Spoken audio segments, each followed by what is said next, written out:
What's up everyone, and thanks for stopping by the channel. Like and subscribe if you haven't already, that really helps me out. Today we're talking about the knots you're tying for fishing and why they matter. They matter a lot. So the two knots that I want to get into are the two knots I use for almost all of my fishing applications. And the first one's gonna be the polymer knot. Let's go over how to tie the polymer knot. Here we have our oversized simulator here, just so I can show you guys on this lure, and I also have paracord so you're able to see me tie the knot.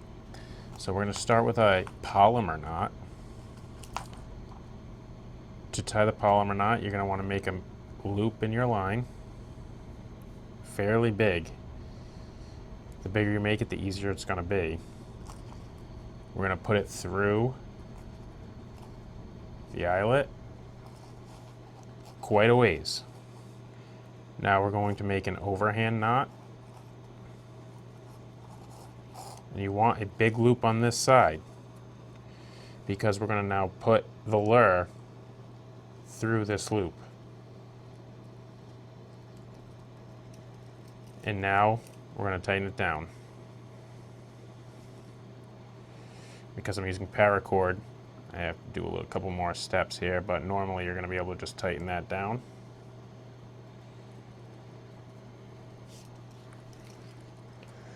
And now we have our polymer knot on our lure.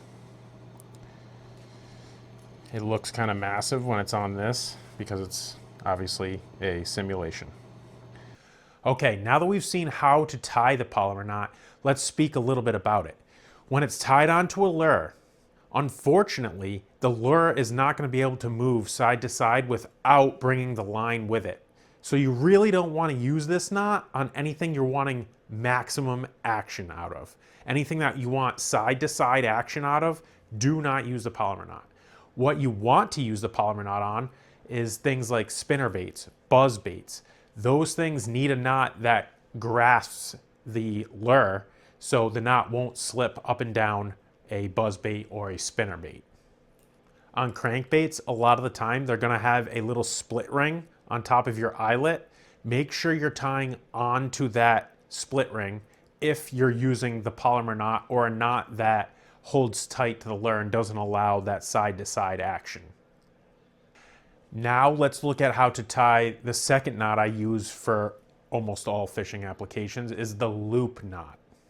Okay, so we have our oversized simulator here to tie our loop knot on. So what we're going to do is first put an overhand knot in our line. And we want to keep it kind of far back. Give yourself a lot of working tag end here. Now we're going to put our tag end through the eyelet all the way up to our overhand knot. Now we're going to wrap the tag end around the standing end 3 times, like that. And now we're going to put our tag end back through our overhand knot at the bottom. And then forgive me because I'm using paracord here, it's going to look a little bit wonky when I'm tightening it. Okay, now it's tightened and we have our loop knot tied on to our lure. On something like a Texas Rig Senko or a Texas Rig Zoom Fluke, the loop knot, the action that it's going to allow that lure to have is going to make a huge difference than if you had a knot that was cinched down to the hook that it's on. That line won't allow the lure to move naturally if the knot is cinched down onto the hook. So you will outfish someone using the same lure but different knot.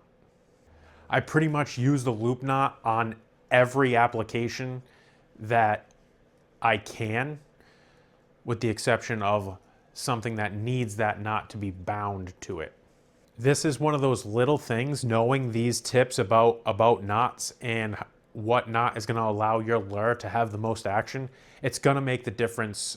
You're going to end up outfishing someone that is not using the correct knots on their lures and they're not getting the action they need. Okay, these little things matter. So make sure you tie the correct knot. Guys, I hope next time on the water you go out there and crush it with these tips. Like and subscribe, please, and I'll see you on the water.